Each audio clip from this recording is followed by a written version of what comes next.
నమస్తే ఫ్యామ్స్ and special బ్రేక్ఫాస్ట్కి నేను మల్టీగ్రెయిన్ గోధుమ పిండితోటి బోండాస్ అయితే ప్రిపేర్ చేస్తున్నాను. చూద్దాం ఎలా ఉంటాయో. సో ఫస్ట్ ఇది 1.5 కప్ మల్టీగ్రెయిన్ గోధుమ పిండి తీసుకున్నాను. అందులోకి 1/2 కప్ బియ్యం పిండి వేసుకున్నాను, అలాగే 1/2 కప్ కర్డ్ వేసుకున్నాను.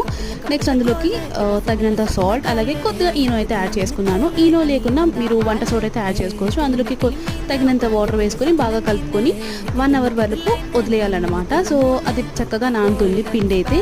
అండ్ నానినాక ఒకసారి తీసేసి బాగా కలుపుకోవాలి. సో నెక్స్ట్ ఇక ఆయిల్ హీట్ అయ్యాక మనం బోండాస్ లాగా వేసుకోవడమే. ఇక్కడ ఆయిల్ ఇంకా హీట్ కాలేదు, సో అందుకే అలా వచ్చాయన్నమాట. సో ఆయిల్ హీట్ కాకుండా మనం వేస్తే వాటికే అతుక్కుంటుంది అన్నమాట. సో ఇక్కడ అలాగే జరిగింది. సో ఆయిల్ అనేది బాగా హీట్ అయ్యాక వేస్తే చక్కగా వస్తాయి. ఆయిల్ హీట్ అయ్యాక వేసి మీడియం ఫ్లేమ్లో మనం ఫ్రై చేసుకోవాలి. సెకండ్ టైం వేస్తే చాలా చక్కగా వచ్చాయి. అండ్ టేస్ట్ విషయంగా వస్తే చాలా బాగుంది. అండ్ వీట్ ఫ్లోర్ కాబట్టి హెల్దీ, మీరు కూడా ట్రై చేయండి. ఇందులోకి నేను కాంబినేషన్గా పల్లీ విత్ టమాటో చట్నీ చేశాను. ఈ videos like and subscribe. Next